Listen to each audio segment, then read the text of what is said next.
नमस्कार। खबर प्रधान देख रहे सभी दर्शकों का बहुत बहुत स्वागत है और मैं हूं आपके साथ संगीता श्रीवास्तव। देखिए, एक ज़माना था जब पश्चिम बंगाल में, त्रिपुरा में, केरलम में वामपंथी दलों का खासा दबदबा हुआ करता था। ये राज्य लेफ्ट के गढ़ कहे जाते थे, लेकिन आज वामपंथ का कोई नाम लेने वाला नहीं बचा। लेफ्ट का कहना था कि वो गरीब मजदूरों की बात करती है, गरीब मजदूरों के साथ है और पूंजीपतियों के खिलाफ रहती है। दफ्तरों में यूनियन हावी हो गई थी। कई फिल्में उस दौर में ऐसी बनी थी, आपको भी याद होगा 80 के दशक की कई फिल्में थी ऐसी जो इसी लेफ्ट की विचारधारा की होती थी, जिसमें एक फैक्ट्री का मालिक होता था, एक युवा होता था जो यूनियन का लीडर होता था, ज़्यादातर वो फिल्म का हीरो होता था, नायक होता था। दोनों के बीच टकराहट हुआ करती थी क्योंकि वो मज़दूरों के हितों की बात करता था, फिर हड़ताल होती थी और अंत में मज़दूर यूनियन ही जीत जाती थी।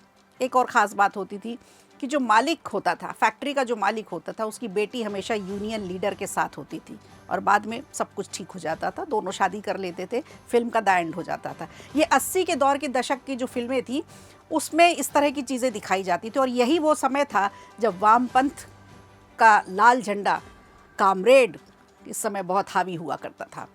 उस दौर की इन्हीं फिल्मों ने अमिताभ बच्चन को सुपरस्टार बनाया था। आपको याद होगा दीवार, रोटी कपड़ा और मकान, नमक हराम, कुली, ये इस तरह की न जाने कितनी फिल्में थीं जिसमें डिग्री को लेकर, नौकरी को लेकर, बेरोज़गार युवाओं को लेकर, आक्रोश को लेकर खूब इन सब चीज़ों को भुनाया गया। खुश तो बहुत होगे तुम, ये डायलॉग उसी दौर का है। ये दौर था वामपंथ का, लेफ्ट के लाल निशान का, कामरेड का। अब 2026 तक आते आते वक्त बहुत बदल गया और इतना बदल गया कि इन तीनों राज्यों में वाम दलों की अब सरकार नहीं बची। वाम दलों की सरकारों का पूरी तरह से सफाया हो गया। अभी इकलौती सरकार केरल में थी जो लेफ्ट का झंडा किसी तरह से संभाले हुए थी, उसकी भी अब विदाई हो गई। अभी के नतीजों की बात करें तो कांग्रेस के नेतृत्व वाला यूनाइटेड डेमोक्रेटिक फ्रंट यानी यूडीएफ राज्य की सत्ता में दमखम के साथ आ रहा है। पी विजयन की सरकार की विदाई तय हो गई है, लौटने की राह बिल्कुल साफ हो चुकी है। तो बात करें अगर केरलम की, तो क्या एंटी इनकम्बेंसी यहाँ भारी पड़ गई जो उखड़ गई वामपंथियों की सरकार।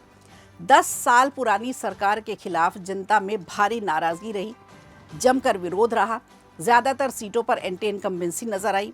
हार की ये बड़ी तस्वीर दिखा रही है कि देश में अब वामपंथी दल हाशिए पर जा चुके हैं।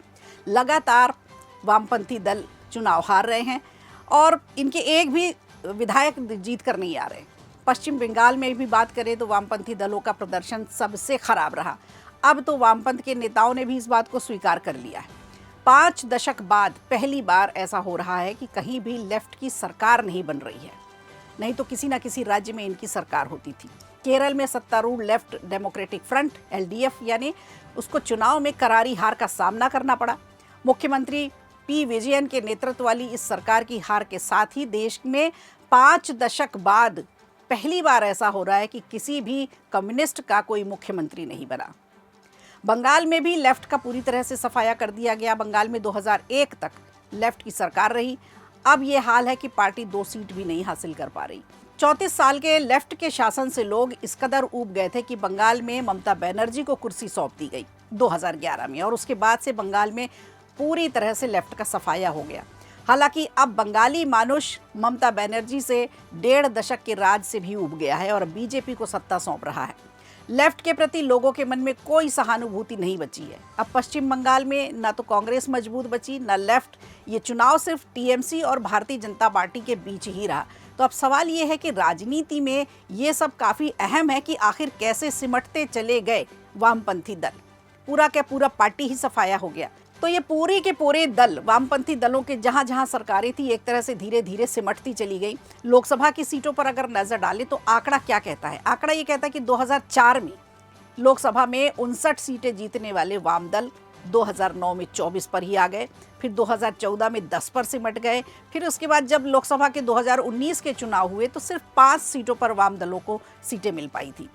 अब फिलहाल उनके पास सिर्फ 6 लोकसभा की सीटें बची हुई हैं क्योंकि वामपंथ से लोगों का अब मोह भंग हो गया है।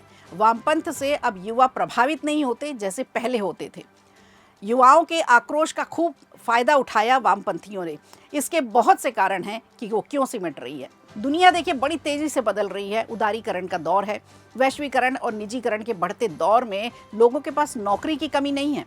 लोगों के पास काम की कमी नहीं है।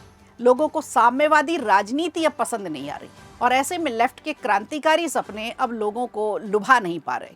लोग उससे दूर हो गए हैं। लेफ्ट में कोई राष्ट्रीय स्तर का नेता नहीं बचा है।